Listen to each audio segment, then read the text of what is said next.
J'ai oublié l'histoire, l'Empire romain dans le monde antique.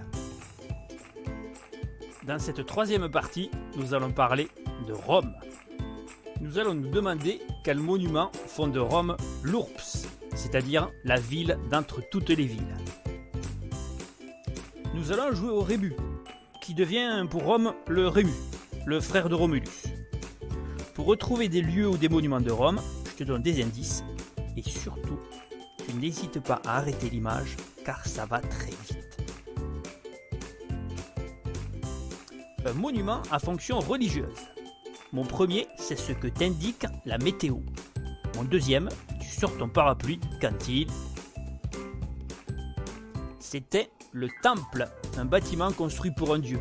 Il y en a partout à Rome. Un monument à fonction culturelle. Mon premier, c'est ce que boivent les Anglais au breakfast. Mon deuxième, c'est la première lettre de l'alphabet.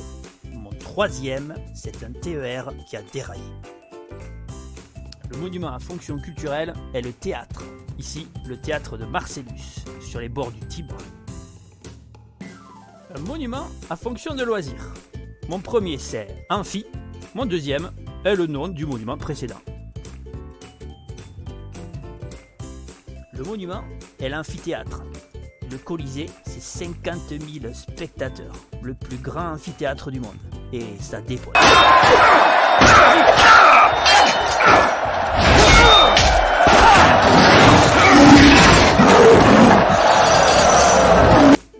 Un monument à fonction de loisir.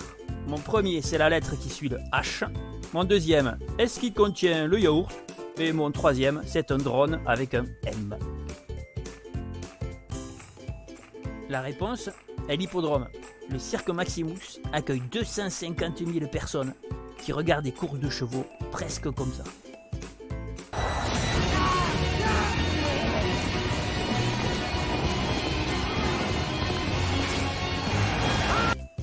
Un lieu a plusieurs fonctions. Mon premier, c'est le contraire de vrai. Mon deuxième est un alcool des Antilles pour faire un baba. La réponse est le forum. Une place publique créée par un empereur qui en général porte son nom. Pour terminer, un lieu à fonction politique. Mon premier, c'est la fin de la phrase « Ce jeu est stupide et tu ne trouves ». Mon deuxième est le contraire de beau. La réponse était le palais impérial.